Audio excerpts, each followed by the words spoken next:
ये भी जानना चाहता हूं कि सोनल कौन है हरियाणा की। मैं ये भी जानना चाहता हूं कि पूजा शर्मा कौन है। नमस्कार, पॉलिटिक्स में आप सबों का स्वागत है।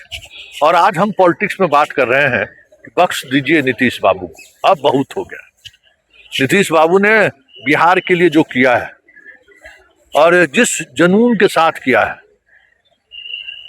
अब बहुत हो गया। क्योंकि सदन के सत्र के दौरान जिस नीतीश कुमार को इस प्रदेश की जनता ने देखा, महसूस किया, सच कहिए तो अब अंदर से दुख हो रहा है कि अब इस व्यक्ति को अब आराम की जरूरत है। भीष्म पितामह की तरह अब ये मृत्यु शैया पर अब लेटे हुए हैं। प्लीज,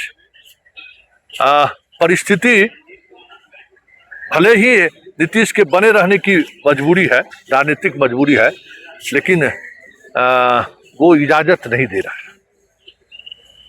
जनगण मन राष्ट्रगान के दौरान उनका बर्ताव, सदन के दौरान मेज थपथपाने पर उनका बर्ताव, सदन के दौरान कंप्यूटर को लेकर असहज होना, फोटोग्राफी के दौरान प्रणाम करना, प्रणाम करते रहना, ये सारी चीजें जता रही हैं कि नीतीश कुमार अब पहले वाली स्थिति में नहीं है।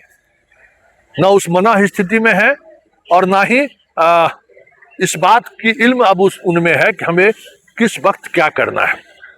क्योंकि राष्ट्रगान के दौरान अगर वो इस तरीके का बर्ताव कर रहे हैं, मतलब कुछ भी वो समझने की स्थिति में नहीं है।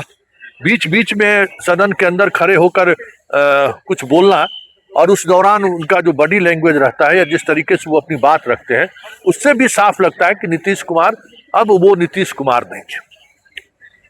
तो फिर इस नीतीश कुमार को होने की जरूरत क्यों? बीजेपी के सामने ये राजनीतिक मजबूरी है, लेकिन एक नैतिक जिम्मेवारी भी है कि उन्हें अब सीधे तौर पर सत्ता को अपने हाथों में ले लेना चाहिए। क्योंकि जो कुछ भी हो रहा है, जिस तरीके से हो रहा है, आपस में विभागों के आपस में समन्वय नहीं दिख रहा है। हर कहीं एक दूसरे को टांग खींचते हुए दिख रहे हैं। बात सिर्फ इतना ही नहीं है, आप चौकीदार से लेके, दफादार से लेके आप चीफ सेक्रेटरी और डीजीपी तक के दफ्तर का हाल देख लीजिए। सारी जगहों पर एक अलग तरीके की अराजकता आपको दिखाई देगी। हर कोई एक दूसरे के नियंत्रण से बाहर है, ये साफ दिख रहा है। इसलिए बहुत जितनी जल्दी ये सरकार अलोकप्रिय हो रही है, जनता बात बात पर सड़कों पर आ रही है, यह संकेत सही नहीं है। और बीजेपी अगर ये समझती है कि हम इस तरीके के चीजों के सहारे उस इनकम्बेंसी से बच जाएंगे, तो शायद वो ये जो राजनीतिक कैलकुलेशन है ना, वो मिस कर रहे हैं।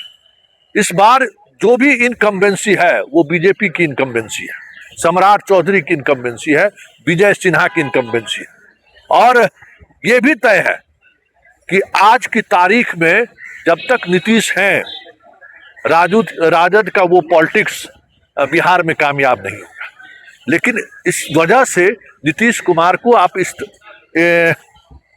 मुख्यमंत्री की कुर्सी पर बिठाए रखे, ये राजहित में भी नहीं है। आपके राजनीतिक हित में भले हो, लेकिन राजहित में नहीं है। या तो आप सीधे तौर पर हस्तक्षेप कीजिए, सीधे तौर पर सत्ता को अपने हाथों में लीजिए। ये चाबी के सहारे सत्ता चलाने की जो एक प्रवृत्ति दिख रही है बिहार बीजेपी के नेताओं में या केंद्र के बीजेपी के नेताओं में, उससे बचने की जरूरत है। क्योंकि बिहार को एक बड़ा नुकसान हो रहा है। भ्रष्टाचार का मसला हो चाहे डेवलपमेंट का मसला हो, हर जगह कहीं न कहीं बिहार अपने उस दौर में लौटता हुआ दिख रहा है जिस दौर को कभी हाईकोर्ट ने जंगल राज कहा था। कोई फर्क नहीं है, थानेदार अनियंत्रित हैं, डीएसपी, एसपी, बीडीओ, सीओ, थाने डीएम, हर कोई अनियंत्रित है। क्या करना है, कैसे करना है, कोई विजन नहीं है।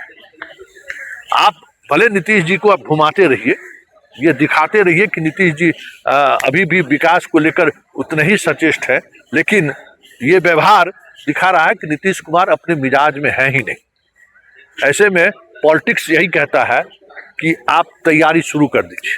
पॉलिटिक्स यही कहता है कि आरजेडी से आज अगर आप सीधे तौर पर लड़ने का जुर्रत या लड़ने की की इच्छा शक्ति नहीं पैदा करेंगे तो फिर 2029 में वो दिन आपको देखना पड़ेगा जो शायद आप समझ नहीं पा रहे हैं, क्योंकि यूजीसी की पॉलिटिक्स ने फिर से एक बार जात के पॉलिटिक्स को मजबूत किया है और पूरे देश में इस पॉलिटिक्स को एक अलग तरीके से हवा दी जा रही है।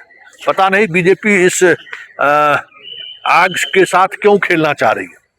भले इस आग के सहारे वो तत्कालीन जो राजनीतिक व्यवस्था है जिसमें कई तरह के शारीरिक शोषण से लेके सेक्स स्कैंडल से लेके आर्थिक जो परेशानी है, ट्रंप के साथ जो परेशानी है, उनसे वो जो भले ही बच जाए, उनको लेकर भले ही टारगेट पर नहीं है, लेकिन वो जिस जिन को उन्होंने छेड़ा है ना, वो जिन उनके देश की राजनीति में मुश्किलें खड़ी कर सकती है। और बिहार में अभी तक इस राजनीति को हवा इसलिए नहीं मिल पा रही है कि नीतीश खड़े हैं। नीतीश भले ही मृत्यु सैया पर क्यों ना बैठे हो, लेकिन नीतीश हैं तो लालू परिवार की वो राजनीति सेट नहीं कर पा रहा है, राजनीति में फिट नहीं बैठ रहा है। जिस तरीके से उन्होंने पिछड़ों की राजनीति को अति पिछड़ा में, दलित की राजनीति को महादलित में बांट दिया है, एक वोट बैंक को एक अलग तरीके से, महिलाओं को वोट बैंक को एक कंस्टिट्यूएंसीज में परिवर्तन कर दिया है, जो जात धर्म मजहब से उठकर वोट कर रहे हैं। यही तो राजद की उस पॉलिटिक्स को रोकता है। लेकिन ये जो बातें अब दिख रही हैं, खास करके लॉ एंड ऑर्डर को लेकर भी और डेवलपमेंट को लेकर भी, भ्रष्टाचार चरम पर है, आप उससे इनकार कर दीजिए। शराबबंदी के आड़ में हर महीने हजारों करोड़ का गलत तरीके से पैसे गांव गांव पहुंच रहे हैं। गांव में एक इस तरीके की अराजकता वाली स्थिति आ गई है।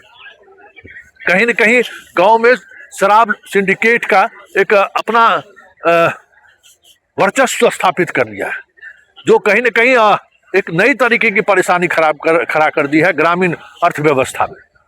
पूरी व्यवस्था कह सकते हैं कि शराब माफियों के हाथों में है। उसी तरीके से भू माफिया की स्थिति है। ये बिहार में जो 2005 के बाद जो चीजें बदली थी, बिहार 2005 के वाली स्थिति में बढ़ रहा है। और ऐसे में नीतीश कुमार को अब ज्यादा वक्त तक हमें लगता है कि मुख्यमंत्री की कुर्सी पर बनाए रखना बीजेपी के लिए आत्मघाती साबित हो सकता है।